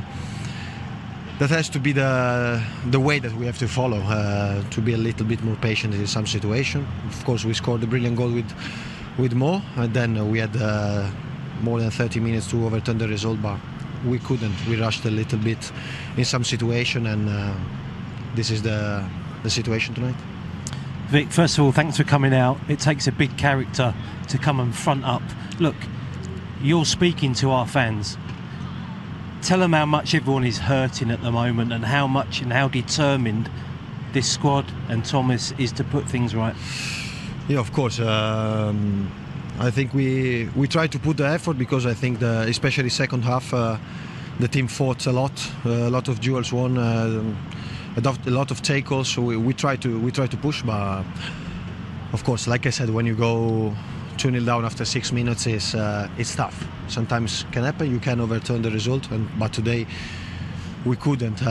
Like I said, of course we are in a big pain for this game. We couldn't imagine, of course, to another loss after the last 2, and so this is the thing that has to hurt us the most. But we're gonna stick together. We're gonna train harder than what we did in these weeks, and in 2 games we have another game to overturn the situation. We're going to try our best. Guys, thank you ever so much for joining us on Last Word on Spurs. It's all got a bit P-tong in the last 10, 15 minutes. My apologies for that. Honestly, trying to control this show has been as chaotic as watching Tottenham. We're joined by Luke over at Spotlight on Spurs. Luke's been here in the last kind of 6 months or so, dipping in and out. He must feel right now that he's Archie Gray in the injury crisis, although we have another one of those, don't get me wrong. We're joined by TJ Ramini, the brilliant TJ Ramini, actor TJ Ramini, and we're joined by Marlon at Spurs Kings. Thanks to over the 10,500 that are watching us live on a Saturday night, Sunday morning. God, where did this show take us to? New reaches. Thanks to these wonderful gentlemen that give up their time. Thank you to the wonderful audience that give up your time to listen and tune into Last Word on Spurs. If you're with us for the first time, if you can like, hype, subscribe to the show, that would be greatly appreciated. That will enable you to get involved in our comment section as well. Look, guys, we've done a lot on the manager, a lot on the players, and a lot where we are right now. I'm not going to put everyone through the whole analytics of the game. We know it weren't good enough. We know we conceded 2 really, really poor goals. We've touched upon Vicario there. I've just got to say this. I mean, there's no disrespect to the club putting these interviews out. I mean, Vicario, can you talk to the fans and tell them how upset everybody is? Well, look, there's, 55,000 plus that have spent a huge amount of money to go and watch that again. I've been left disappointed. I've got to be honest, I find that so cringeworthy. We know, with all due respect, will you tell them how much they're hurting in that dressing room? How about you give us some performances to get behind, and then maybe we won't be disappointed? I just find it, honestly, guys. My apologies. Well, this is this whole debate as well sorry about. If I'm wrong saying that, TJ. It's so right. Cringes me out seeing that. It's this debate about the symbiotic relationship between the players and the fans, and this idea that that it's the fans who create the energy and the atmosphere, so the players can then go and perform. I'm sorry, it doesn't work like that. You're the ones who are being paid to be there. We are the ones who are paying to go there. I mean, I haven't done theatre for a long time, but it's not up to me, the guy on the stage, to be like, you're supposed to big me up, like as soon as I step out onto the stage, I want you all to cheer my name and all that. No, like I'm supposed to do my job, so you get behind me, and then at the end you can go, well done, DJ, or not. I just find that so it's a really bizarre thing. We're going to respond with, and believe me, we're waiting. We are clamoring for an opportunity to get behind you, to sing your names, to chant. We're waiting for an opportunity to do that, but we're not going to falsify it or fabricate it or manufacture it. We are true and honest Tottenham fans. And what we're seeing right now is just so desperately dire that we're not going to sugarcoat our support. Sorry to jump in, but no, you're fine, mate. You're absolutely fine. Look, I just want to talk very quickly about 6 minutes of madness. I know people might be referring to the show 6 minutes of madness. I might talk about the game's 6 minutes of madness. Just be very, very clear. Frank, again, we keep talking about making changes. I know Marlon brought this up in the last show. He made 4 again. He did have the likes of Richarlison and Moani starting to say went with 2 up top. The team read, just for fans out there that want to go through that again and be put through it. So sorry for those out there. Spurs went with Vicario, Porro, Danso, Van der Ven, Doggy, Gray, Polina, Bergvall, Kudus, Richarlison, Moani, subs of Kinski, Xavi, Tell, Johnson, Spence, Oda, Bessar, Bentacle, Davis. Marlon, let's come to you to the 6 minutes of madness. My apologies, mate. I know I've shortchanged you a lot on Last Word on Spurs. I think you're getting used to it now. Yeah, it's always me. What are you trying to say? I'm picking on you. Let's go for the 6 minutes of madness very quickly. I mean, the opening goal of the game, again from Tottenham, it's nightmare part 1, really. Tete's deflected effort puts the visitors in front. It starts with a poor clearance by Danzo, and then Chukwueze almost miscues his pass, which goes in between Bergvall and Tete's shot, deflects via a Doggy. Sum it up for us, Miles, this opening goal, and we'll come on to the second one and get out of the way. Typical goal that Spurs concede. Yep. I've kept saying it, and I think I've seen a couple people do videos this week while we keep conceding goals. After we said it on Wednesday, I've seen a lot of people come out in the last few days have started to realise this is just the area that, look, it takes a wicked deflection, and I don't know what it is about us closing down. It seems to be very hard. Or not closing down. Yeah, because even Udogie then, he doesn't put no conviction to it. If that's Romero, I know Romero's not been the best, but if that's Romero, he's going full hide on that. And I think that's the difference at the moment. We're just leaving so much space at the edge of that box or in the front of that D and centrally. And that's where these players are scoring from. Like we said, Villa now, PSG, Arsenal, and now this one. And I know it takes a wicked deflection, but we've got to stop allowing these shots from that central area, because right now Vicario is getting beat from them, and it's just the way it is. So look, again, centrally, but look, Bergvall I think he comes across and I don't know what he's doing actually. I think he just I was like, I questioned him then. I was like, what are you doing? But he went on later. I think second half he was a lot better than he was in the first half. I think first half, but it wasn't down to him. I think him and Gray just looked lost in the tactics that were given to them in that first half, and I thought it was unfair on them. And I'm not the biggest fan of Gray, but even I thought it was unfair on the both of them. So that first 5-10 minutes, they both just looked lost. Yeah. Okay, let me half the harassment. Let me go to Luke. Sorry, Luke, and come to you to talk about this Vicario blunder, because look, we know he's massively at fault, but the way the goal comes about and his decision making, Luke, what in the world, Luke, was he doing? What was he doing? Yeah. I mean, 99 times out of 100, when this happens in any game in probably any part of any football league, whether it be Premier League, Championship, right the way down to Sunday League, that first clip, soon as the goalkeeper gets near it, all he does is wallop it straight into the crowd and runs back to goal. And then when he gets to the byline, then you've just got to nudge it and get back as quickly as possible. But I don't know, it just felt like he was out of his goal for an absolute age. It almost felt like there was 2 or 3 different bits of play that took place before he managed to get in goal. But just talking about like just being defensively aware, Danso and Porro, when the ball gets played back to Wilson is always, I'm not saying he's unbelievable, but Wilson's always a player that will try stuff. So when that ball, as soon as that ball's passed back to him, I went, he's going to shoot. He's 100% shooting from there. And all the defenders just stood there as if like the goalkeeper was just standing there. And actually, Harry Wilson, in his interview afterwards, he actually said, I'm so shocked that no one was on the line.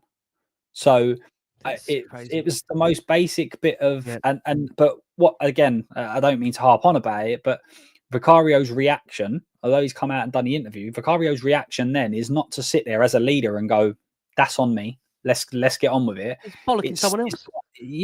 Like just absolutely crazy. You can't sit there and listen. There was some other blames that could go on. I think Udogie slips, and we're kind of in that moment right now where Bergvall kind of misreads it. It takes a deflection that goes in. Udogie slips, then he gets. So we are in that moment. But how you get through that moment is by working hard, tracking, and this is what all feeds into what we were saying earlier about Frank and commenting about the fans. I actually think fans done really well for the first 25 minutes, because they were back. We got a corner in the 20th minute after being 2 down at home, and they were jumping up and down. They were going crazy. So I just think that the whole situation was very, very strange. And there needs to be a bit more accountability. But I think leadership is something we're really, really lacking. And as I said earlier about Bergvall, for me, I think Bergvall looked around last season at Bentancur, Basumas, and was going, does anyone want to take the game by the scruff of the neck? No, okay, I'll do it. And that's why he kept getting caught out of possession, constantly running up the field with it. And I feel like today was the same. It was almost like people will just look at, I wrote down on some of the things that I was looking at, Gray and Bergvall accept the ball anywhere. They look for it everywhere, and then they might lose it and they might give it away. But they shouldn't be asked to do that. There should be experienced players going, no, we'll find the way to get the ball and pass it to you when there's a bit more space open and everything else. So, it's a real strange one. As I say, Bergvall, I think the tenacity is brilliant. I like that from him. I think he offers a lot. I think the problem we've got is that it's the makeup of that midfield. That midfield, it doesn't matter who you put in there.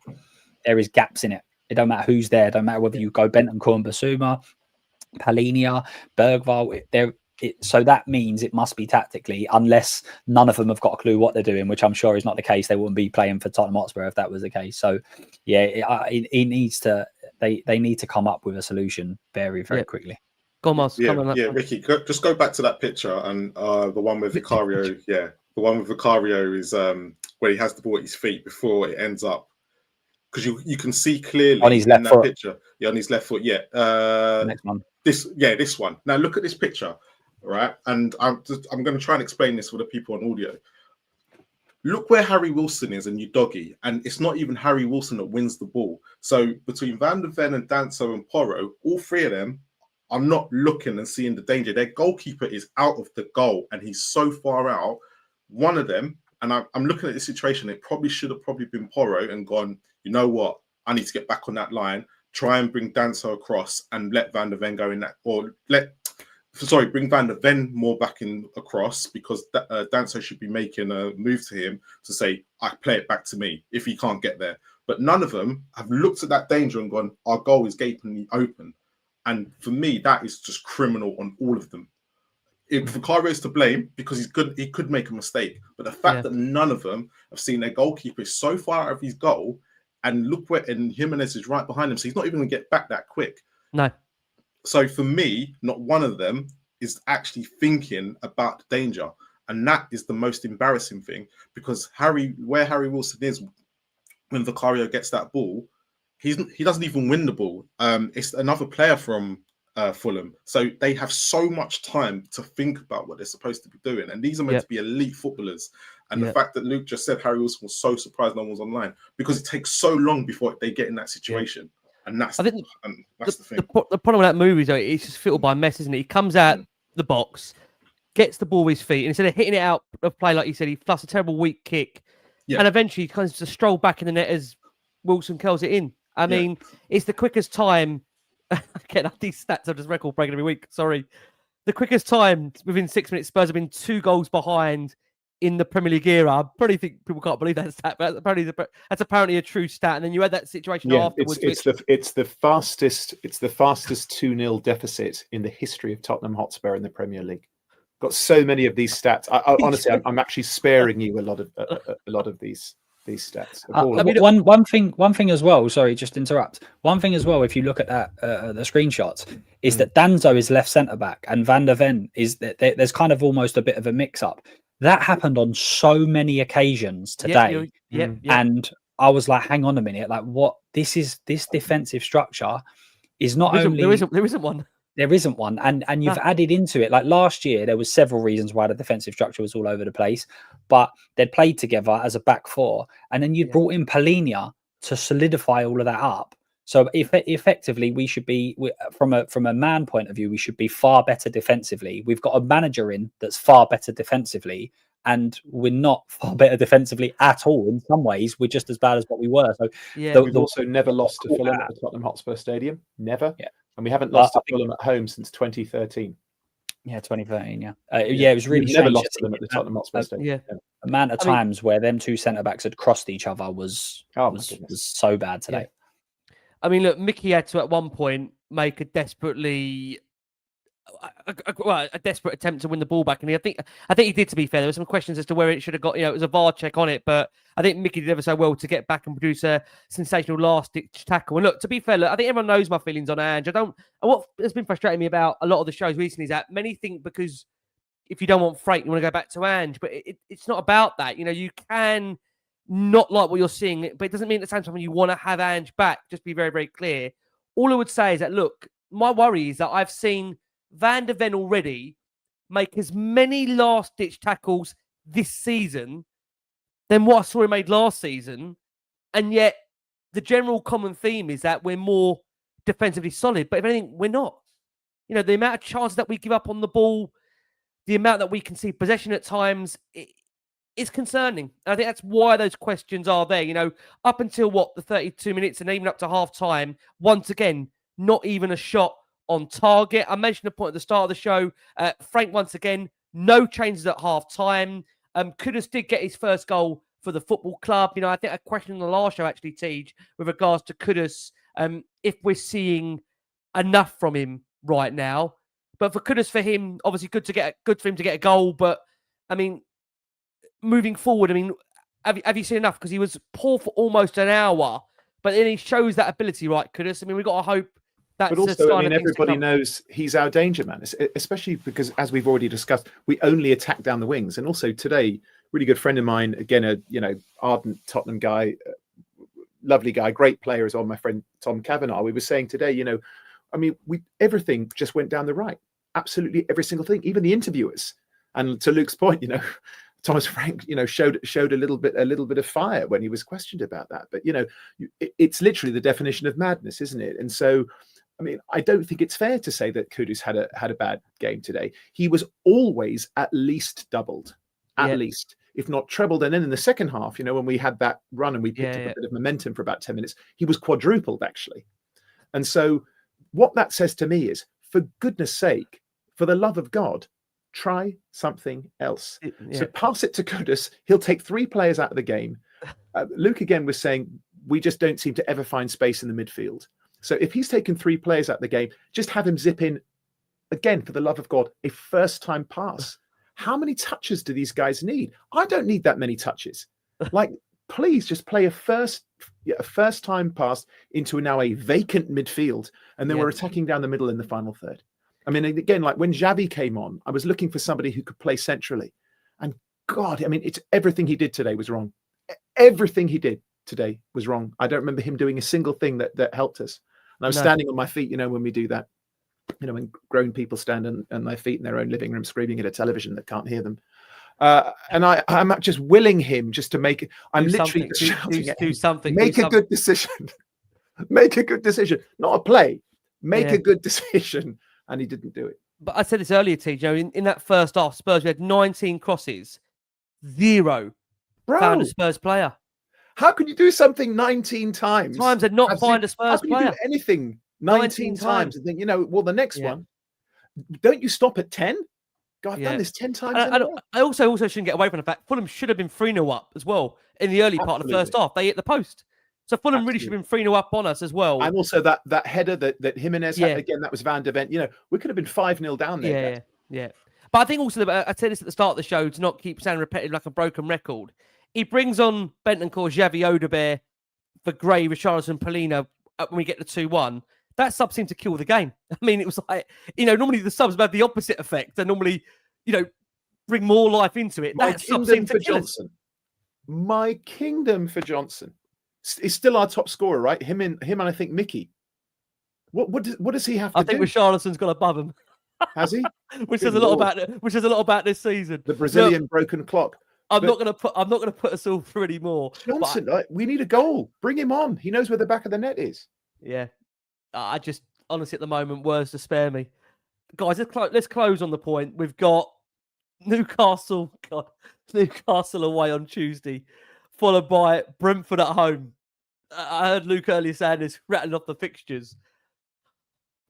I mean, this is the thing, isn't it? I mean, there was pressure on the home game against Fulham because the fact Fulham were 19th in the away form table. We're banking on that being the next home win. I mean, where are we now, Luke, if he doesn't get a result in the next few games? I mean, because it's got to somehow change around, hasn't it? I mean, you guys are sitting until January. He's got to get to January first. We're now just heading into December, and there's games every 3 to 4 days. He's got to get to January first. His next 2 home games in the league are Brentford and Liverpool. So it's not going to get any easier. And as I said, especially in the Premier League, we always say it's tough games. But if you're a club that's won 4 out of 4, when you play Fulham at home, you kind of expect to go and win that game. And Brentford at home, you kind of expect to go and win that game. But if you're not on a good run, looking at all them fixtures, as I said, we've got Brentford, Slavia Prague, then we've got Forest, Liverpool, Palace, and you're sitting again. You could not win any of those. But for an absolute minimum, we need to show a bit of fight. We need to show a little bit. And it goes back to what TJ was saying about earlier. And I think you mentioned it as well, in terms of the fans do their part by going to the stadium. Yeah. If you want to make this transactional, right? We've gone to the stadium. That's our part. Now you do your part, which is absolute minimum, is running around and trying to do the things right. And then the fans will respond to that.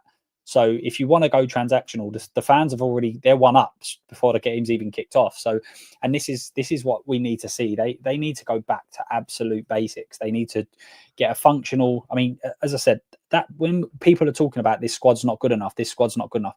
This squad is very easily good enough to win a lot of Premier League games. It should be beating Fulham. That's what I'm saying, should be beating Wolves at home. Who's going to tell me that Sunderland have a better squad than us? That Crystal Palace have a better squad than us?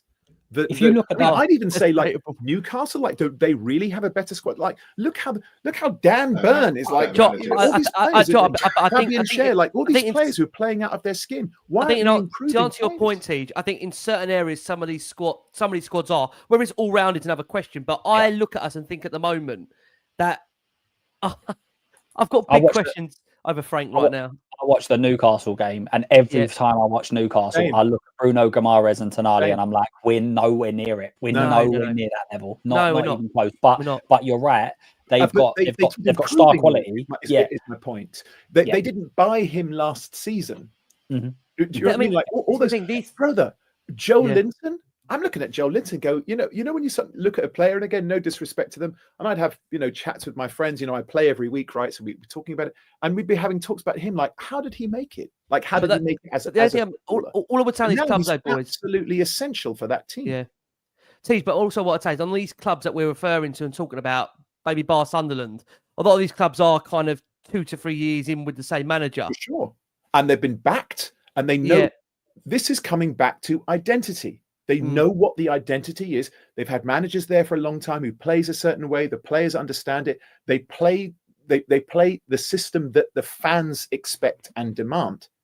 You know what I mean? Like Newcastle are playing like Newcastle.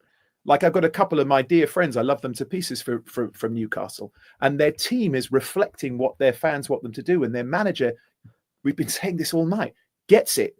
And this is what I mean. This is what I mean. My worry. This is my biggest concern. To close it, boys, on this point, because it's been a cracking show. And my apologies in terms of some of the the nature of some of the parts of from my end. But this is my worry. Tej, you just said it there. They get it. I'm here right now with Thomas Frank. I appreciate someone saying trust the process, but right now I don't know what that process is, and we're 18, 20 games in, and I can't tell you what we're trying to do. That's my worry. I can't tell you what we're trying to do. I can't see a pattern of play. And for as much as last season I criticised Ange Postecoglou, right? And I always, I've made this point on this show, and I hope people understand that. I always say, Ange, give him his flowers. He delivered a Europa League. You knew the way Ange wanted to play. He couldn't quite deliver it, in my opinion, but you knew how he wanted to play. With Thomas Frank, I'm just telling you what my eyes are seeing. I can't see what we're trying to do, and I can't see what we're going to be. And it sounds maybe harsh me saying this without seeing them back. Even with Maddison, Kulusevski, Solanke in this team, I'm still unsure if we're going to see it. And there'll be some suggesting, but look, you need to give them time to see those players. Okay, fair. But right now, I've got more questions than I have answers. Let's close on this point. Tej, what's going to happen in these next few weeks? Are we going to see a turnaround in results? So I think the next 3 out of 4 games are at home, aren't they? Along with the Europa League game against Sparta Prague. Are we going to see somehow a reversal in performances and results here? Well, the thing is that what we saw today for that 10 or 15 minutes in the second half, it proves that we can do it. Or that when we went to Everton and just played brilliantly and completely ran them off the park at a new stadium where they're finding a lot of joy.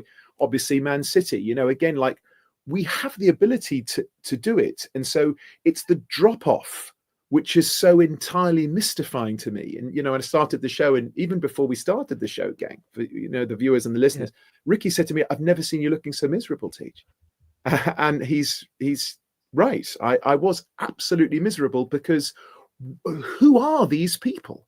How can you go from even the performance on Wednesday? How is the drop off quite so catastrophic? And so to answer your question, Rick, can the results improve? Yes, because we have the ability to do it and we've seen it. Will they improve? That's an entirely different question that I'm not willing to touch right now. What I would like to see, and I've been imploring, and I'm not a religious man, but I've been willing this into existence, let's say. Yeah. Please start with a bit of fire and a bit of impetus. Please show some pride and some courage. Yeah. If you want us to support you, believe me, boys, we're dying to support you. We give our love very freely, but you have to give us something to react to. It is a reactive relationship. It begins with you. We react, give back to you. You react, give back to us. That's how it works. But it must begin with you. So please show up for us, and I promise you we will show up for you. Speaking of showing up, thank you so much to the viewers and the listeners. Thank you, boys. It was a tough day for me. Remember, it's the middle of the day here as well in LA. So I appreciate you putting a few smiles on my faces. Fair play to Kolo Muani. I thought he had a fantastic game. Thank the heavens for Mickey van der Ven. And let's see what else we can have done. Much love to everybody. Enjoy your weekend. I'll see you next time. And I pressed him. Tej, thank you so much. I love a good press. I wish we showed a bit of press. Jesus. I know, right? Can we get past the halfway line to get a bit of a press on? Miles, has he still got the players with him? I think no. Don't know. He's got the younger players. I don't know if he's got the main squad because after the whole Spence and Van der Ven situation, it's never been smooth sailing since then. However, I think we might end up. Look, we'll lose to Newcastle on Tuesday. I think somehow we'll get some sort of result against Brentford next week. They'll do him a favour, and then I don't know where we go from there, to be honest. But I don't think it's going to be.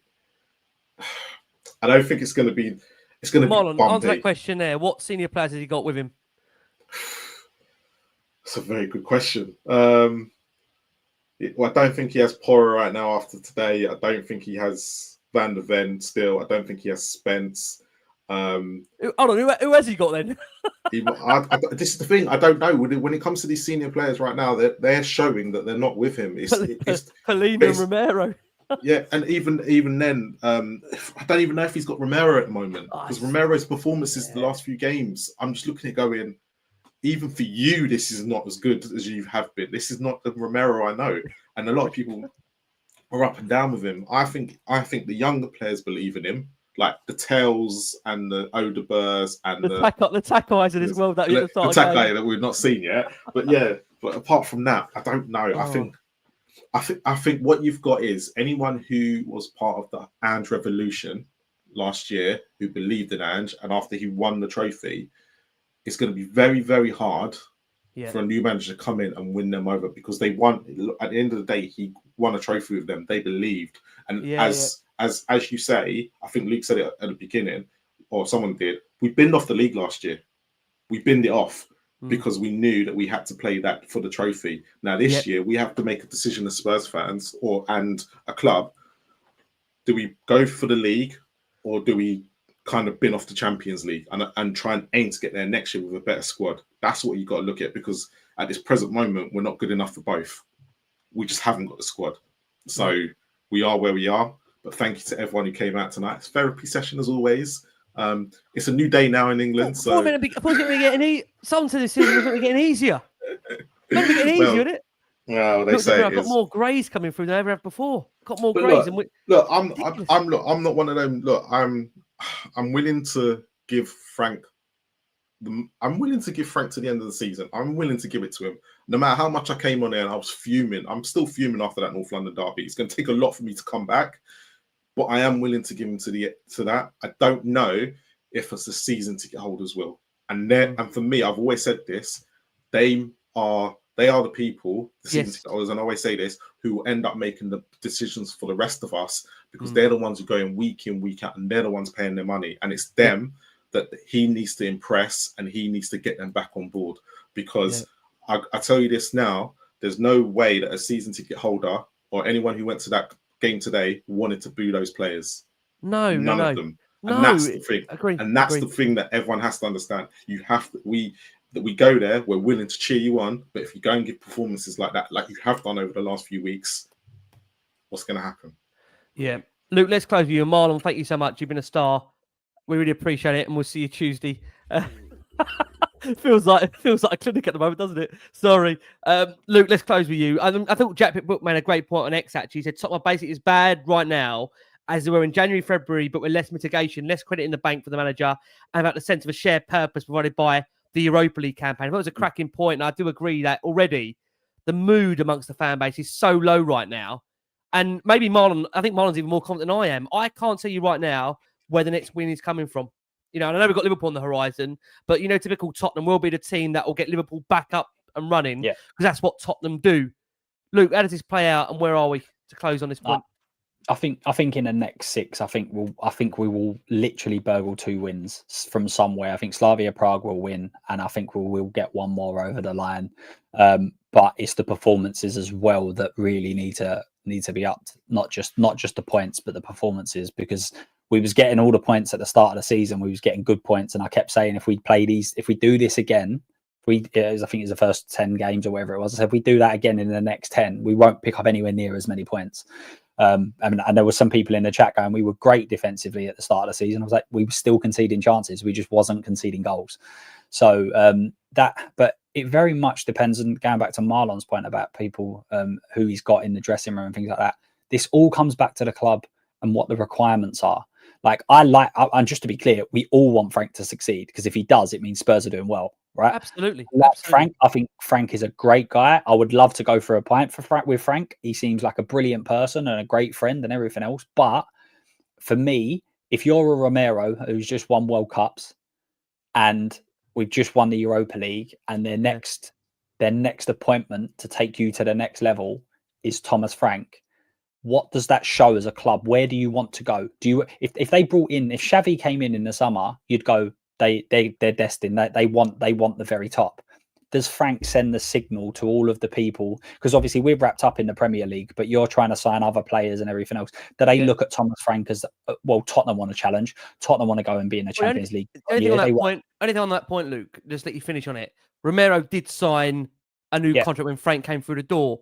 But I think the biggest telling point here, to let you finish us on the show, is ENIC are the ones, not the fans, that have said, ENIC have said they want that winning Bilbao to be the springboard for more success. So that only is putting more of the pressure on Thomas Frank to deliver more success. And in terms of what we're seeing right now, if we're going to be honest about it, we're not going to win the Premier League. Unlike Marlon, I know he actually was believing it when he said it earlier, I don't think we are going to win the Champions League. Therefore, really, what leaves you is the FA Cup. And I think we'll just respect Thomas Frank. I think he's made it out of the fourth round once in the last 10 years or so. Now, you can argue the fact that Brentford really had aspirations more of staying in the league rather than, of course, winning the FA Cup. But fans are going to want to see something. And this whole thing about being patient, we just want a Europa League. Fans want to be able to kick on now. We do not want to be sitting here 10 years down the line looking back at that Europa League being our last trophy that we won. The whole point was of bringing a new manager in to be the springboard to success. Yes, it was going to happen overnight. Yes, it's going to take time. The biggest question right now we're having after 15, 20 games right now is none of us are convinced, unless I'm wrong, with what they're seeing and whether this is really genuinely should be part of the process, because it's failing the eye test. Yeah, and that's what I'm saying. Romero signed that contract before we'd really kicked the ball. It was all on hypotheticals and theories and conversations, and I think Frank is fantastic at that. And yeah, obviously money and interest and everything else. Now, my question would be, do you think Romero would now sign another contract? If it was put in front of him now and not 3 months ago, would he have signed the contract now? The answer for me would probably be, I'm not so sure now. Let me see where we're at and who we're signing. So that's what I'm saying. It's all about the intent from within, that we play, that we want what we want to do, where we want to go. Do we want to be a club that is Europe enough this year? That's what I'm saying. We need to know these sorts of things, is where the club want to go.